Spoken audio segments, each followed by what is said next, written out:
Hello everyone. Hope everyone is well and you are absolutely fine after giving your examination. চবেই জানো আজি জিটিৰ exam আছিলে examination graduate টিচাৰৰ এণ্ড পি জি টিৰো আছিলে ছেকেণ্ড শিফ্টত চ' স্পেচিয়েলি মই জি টিৰ কাৰণে ডিছকাছ কৰিম যিহেতু মই নিজে জি টি কাৰণে এপিয়াৰ কৰিলোঁ চ' কি লেকিংছ আছিলে বা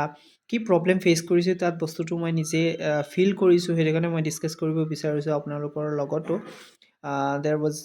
was the problem behind preparing this exam GT graduate teacher so আমি জানো যে GT এটা গ্ৰেজুৱেট লেভেলৰ এক্সাম আমি এটা টেট কাম ৰিক্ৰুটমেণ্ট এটা কম্পিটিটিভ লেভেলৰ এক্সাম দিবলৈ গৈছিলোঁ বাট so first of all the problem I faced তাত কি আছিলে there was the centerত য'ত center মই পৰিছিলে কিন্তু না centerৰ নাম ল'ব নিবিচাৰিছোঁ I don't want to defame them so it's an other matter মানে ৱাশ্বৰুমৰ ফেচিলিটি নাছিলে তালা ভাঙি সোমাব লাগিলে ৱাশ্বৰুমত so it was another point okay first of all G T exam দিবলৈ গৈছোঁ চ' কুৱেশ্যনছ দেখি পেলাই আমাৰ ফাৰ্ষ্টতে এটা হেৰি হ'ল লাইক চব হচ পচ ৱাইজ দি দিছে চব গোটেইকেইটা খেলি মেলি কৰি একেলগত দি দিছে এজ এ ৰিজাল্ট কি হ'ল আমাৰ কনচেনট্ৰেশ্যন ব্ৰেক হ'ল টু মাছ কনচেনট্ৰেশ্যন ব্ৰেকিং কুৱেশ্যনছ আছিলে বিকজ মানে বেলেগ বেলেগকৈ কৰি দিয়া নাই যেনে মেথছৰ বেলেগ পাৰ্ট পেডাগজিৰ বেলেগ পাৰ্ট এনেকৈ কৰি দিয়া নাই এনেকৈ কৰি দিলে কি হয় কুৱেশ্যনছবিলাক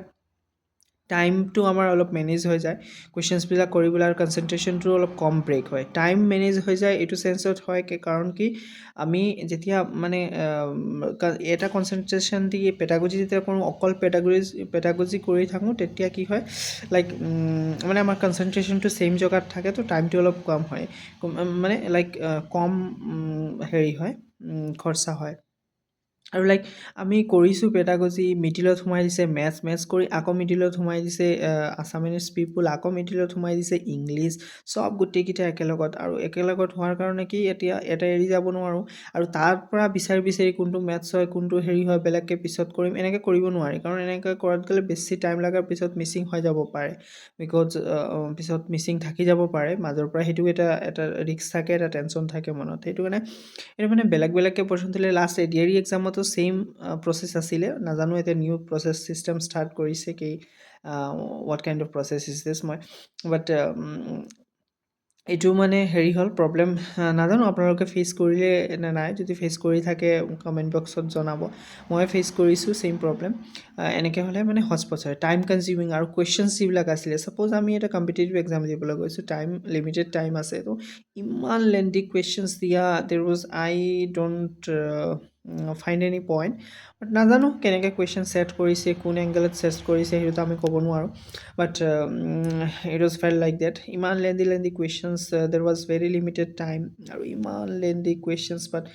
ইমানেই লেন্দি কুৱেশ্যনছ দিবলৈ আছে then they could have a separate descriptive paper যিহেতু আমি অবজেক্টিভ টাইপ কুৱেশ্যন পেপাৰ দিছোঁ যিহেতু আমি objective type question paper appear কৰিছোঁ তেনেহ'লে কুৱেশ্যনবিলাকো অবজেক্টিভ টাইপ অলপ শ্বৰ্ট থাকিলে ভাল হয় আমাৰ আনচাৰ কৰিবলৈ কুৱেশ্যনছ বুজি পাবলৈ so' it was so' lengthy মানে প্ৰত্যেকটা চি ডি পিটো মানে গোটেই কুৱেশ্যনছবিলাক এনেকৈ চি ডি পিৰবিলাক হেৰি আছিলে ডেছক্ৰিপটিভ টাইপ কুৱেশ্যনছ আছিলে so' it was very tough to manage the time consuming আছিলে বহুত বেছি টাইম কনজিউমিং আছিলে পেছেজকেইটা দিছে পেছেজকেইটাও ইমান লেন্দি পেছেজ বাপৰে ইমান ডাঙৰ পেছেজ পঢ়ি তাৰপিছত ইয়াৰ পৰা আনচাৰ কৰা ইট ৱাজ কুৱাইট টাইম মেনেজমেণ্টটো এটা বহুত ডাঙৰ ফেক্টৰ হৈ গৈছিলে আৰু তাৰপিছত কুৱেশ্যনছ হেৰি আপোনাৰ চি ডি পিটো ঠিকেই আছিলে but Assam and its people কুৱেশ্যনছবিলাক it was so' deep so' ইমান ডিপত যোনে ষ্টাডি কৰিছে তাৰ কাৰণে ঠিক আছে বাট যোনে অনলি ফৰ এক্সাম পাৰপাছ মানে চিলেবাছ কভাৰ কৰি মানে লাইক চব গোটেই চিলেবাছটো ভালকৈ চাবলৈ কাৰণে মানে ইমান ডিপত নগৈ জাষ্ট এক্সাম ৰিলেটেড ওপৰৰ পৰা যেনেকৈ চাই গৈছে সিহঁতৰ কাৰণে এইটো টাফ হ'ব আনচাৰ কৰা because it was so' deep মানে কুৱেশ্যনছটো বহুত ডিপৰ পৰা কৰিছে আৰু ইন জেনেৰেল যেনেকৈ যি কুৱেশ্যনছ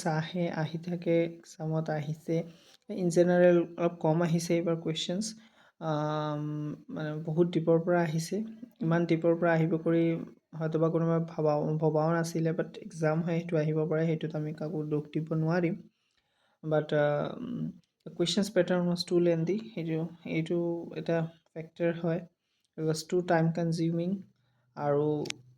হেৰি একেলগত হচপচ কৰি দিয়াত এইটো মানে টাইম মেনেজ কৰা আৰু পৰ্চনটো মেনেজ কৰা এইটো মানে কনচেনট্ৰেশ্যনটো ছেইম ৱেতে ৰখা মানে এইটো আৰু বহুত ডাঙৰ এটা ফেক্টৰ হয় ওলালে। বাট মই আশা কৰোঁ চবৰে এক্সাম ভাল হ'ল আৰু চবে ভাল ৰিজাল্ট আহিব। চবে এটা গুড ৰিজাল্ট এক্সপেক্টেশ্যন কৰিছে। চবৰে ভাল হওক। Wish you all a very good luck. Thank you so much.